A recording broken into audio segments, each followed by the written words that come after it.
November 6th, 2015. Oh boy. I'm not really sure how to properly start these types of stories, but I'm going to try to get to the point as fast as possible. See, I'm kind of on a timer here. I'm currently writing this on one of the computers in the library at my college. As I type, I feel like I'm being watched from the shadows. I know it sounds crazy, but I need to get this story out somehow. Nobody here will believe anything I say. I'm falling behind on all of my schoolwork to the point where I might be put on academic probation. I also got fired from my part-time job because I was scaring the customers. Anyways, I want to at least do something so I can tell myself this was all worth it. Even still, it might not even matter in the end. Last year I met a guy named Jack Driscoll. He was a pretty chill dude for the most part, and we actually became pretty good friends. My name is Ethan, by the way, and I'm currently finishing up my senior year in college. Well, trying to finish up my senior year. Anyways, as I was saying, Jack and I started to become good friends after we found out we were pretty much into all of the same stuff. We both liked the same types of video games, the same movie genres, and even had the same taste in clothes. I had other friends, sure, but nobody that was interested in the same things I was. Sadly, this all changed last winter. Jack started hanging out with a girl from one of our classes named Elisa. It wasn't long before he asked her out and the two became an item. At first, I was happy for him. He never had the best luck with the ladies, so it was nice to see him with someone who genuinely liked him. We would all hang out from time to time, and she came off as a really nice girl. Hell, I was even found myself getting a little jealous. About a month into their relationship, I noticed things started to change. Jack would stop hanging out with his friends and spend more time with Elisa. At first, I figured this was normal. A lot of people will want to spend more time with their significant other. And there really isn't anything wrong with that. I'd still see him and we'd play video games online together after class, so I didn't think too much of it. Then, things started to get weird. One morning, the two of us were waiting in line at the cafeteria. The food at our school wasn't the best, but it was fine for what it was. We got there a little late, so the line was on already pretty long, but nothing we weren't used to. Guess we should have got here earlier, ha, I laughed. Jack didn't say anything. Hey buddy, you still asleep? I joked as I nudged his shoulder. Shut up, he murmured. I was taken aback by his response since he sounded genuinely angry. I'm only joking, I explained. Did you not get enough sleep last night or what? This line is too fucking long.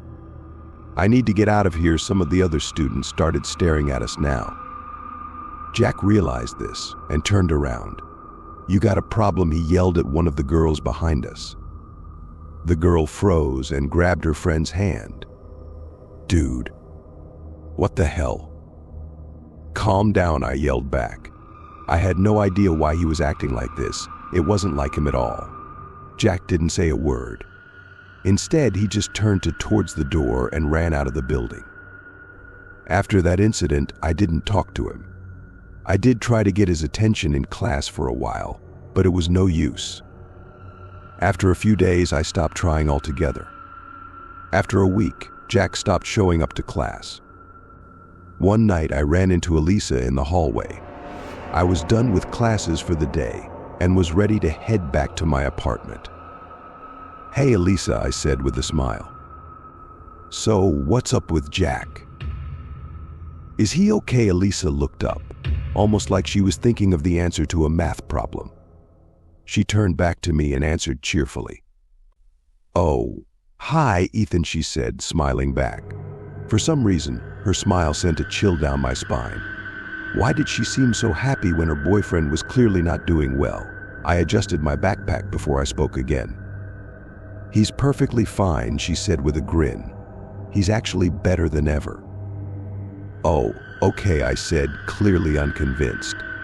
Well, in that case, could you tell him that? Get her. Then. Ever, she interrupted.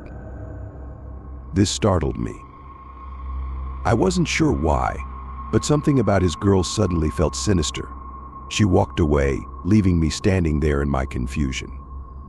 I snapped out of the weird trance I was in. This is stupid, I thought to myself.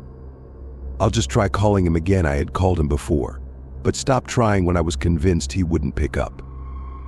That night, I decided to call him up and ask if I could come over. To my surprise, he answered immediately.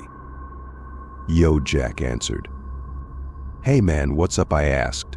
"What do you want? Is everything okay with you? You've seemed off lately." Silence. "Hello. Are you home?" "Yay. Web. I'm coming over." After Jack told me he was on his way, the call ended. I'm not going to lie, I was pretty scared.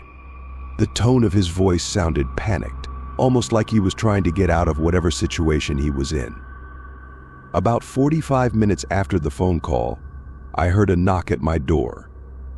"Hey," I said as I greeted Jack at the door. "What's up?" I tried to remain as calm as possible. It was obvious once I saw him that something was seriously wrong with the guy. "I don't know," he whispered as his eyes darted back and forth. "Are you alone?" I nodded my head and let the poor guy in. He sat down on the old couch I had set up in front of the TV. My roommates were out for the night, so I wasn't really worried about anyone coming back anytime soon. "Dude, what is going on with? Turn off the lights." I froze for a minute. "Jack, you're scaring me." "What's? Turn off the lights." "She can't find me." I did as I was told. This was turning out to be worse than I thought.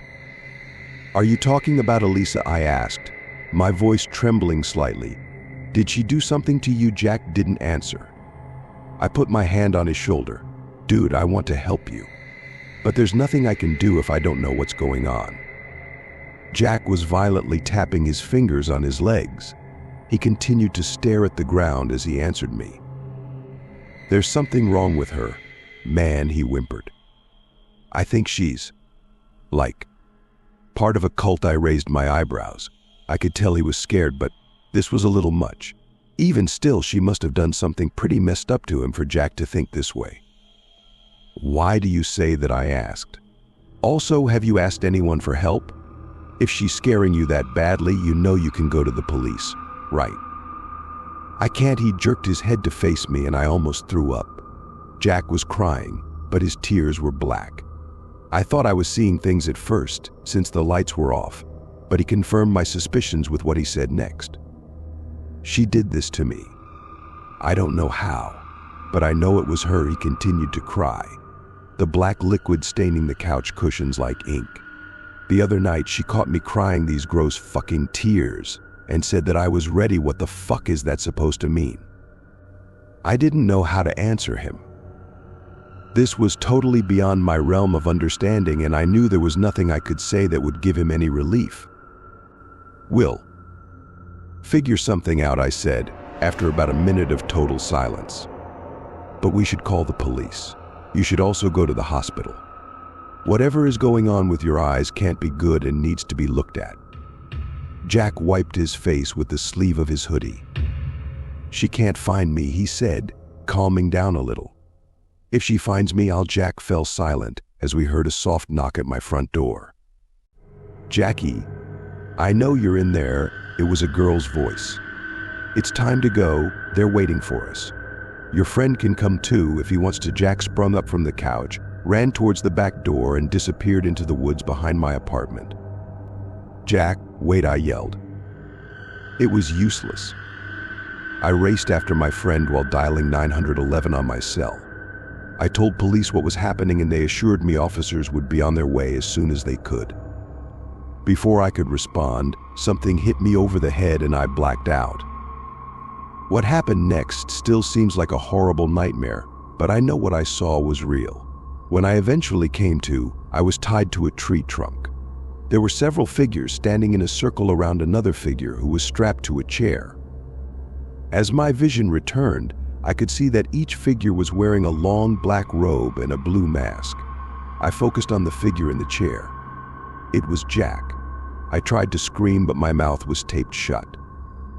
I finally came to the horrid conclusion that I was not only present in the middle of a cult meeting, but I was about to witness a human sacrifice. One of the cultists walked towards Jack and lifted its mask. It was Elisa. Grabbing his chin, she pulled his face close to hers and gave him a kiss. He pulled back and began swearing at the girl. I didn't blame him. I had a couple of things I wanted to say myself, but couldn't due to my own restraints. Another, taller cultist began to read from an old-looking black book. As he read, a number of other cultists swarmed Jack like hungry vultures. One cultist taped his mouth shut while two held down his chair. I watched in horror as a fourth cultist pulled out a rusty-looking tool. The cultist plunged the tool into each of Jack's eyes, slowly tearing them out. The blood that rushed from his eye sockets appeared thick now, like tar. To finish it off, the cultist that had taken Jack's eyes fixed a blue mask to his face.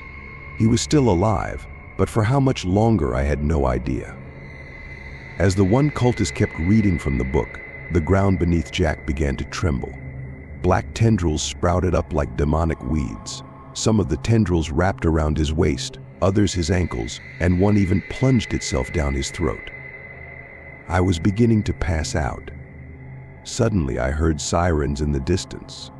This caused the cultist who was reading to stop. "What are you doing, you idiot?" one of the other cultists screamed. "If you stop now, the ground stopped shaking, and the tendrils retreated back to whatever hell they came from." Everyone went silent.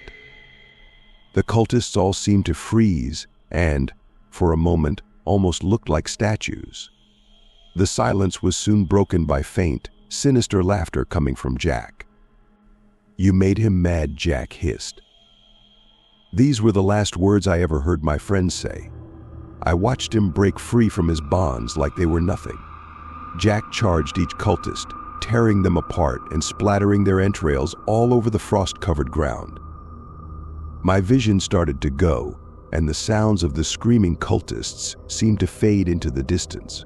I only wish I had totally passed out before hearing that horrible crunching, the sound of bones breaking and organs being devoured. My former friend was eating his captors, and I was sure I would be next.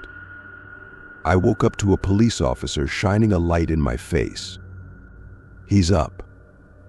Quick, we need a paramedic over here." I sat up and looked around. "I'm alive," I mumbled, still in a haze. "I know you just went through some shit, kid, but is there anything you can tell us about what happened?" the officer asked. "Leave him alone," another officer ordered. "We can question him after we get him out of this hellhole. The kid's got a massive cut on his side." "Right. Sorry, kid." I looked down and noticed my shirt was soaked in my own blood. I couldn't feel anything due to my current state, but it looked bad. I didn't speak the entire way to the hospital. I didn't know what to say. Things got even worse when the doctor told me that while I would survive, I was missing one of my kidneys. It's been a little over a year now since this all went down. Everyone has already heard about it on the news, and the school came under some heavy fire for not noticing something this big happening near their campus. Jack Driscoll is still missing and is currently responsible for the murders of 10 students and the attempted murder of 1. I've gone on for long enough at this point. I guess I just really needed to get it all out somehow. I still don't know what the cult was for, why it was formed, or what it was trying to summon. Obviously, nobody will look into this further because it sounds too ridiculous, but I'm hoping someone reading this will. If not, then I guess just be careful. You can't trust everyone after all.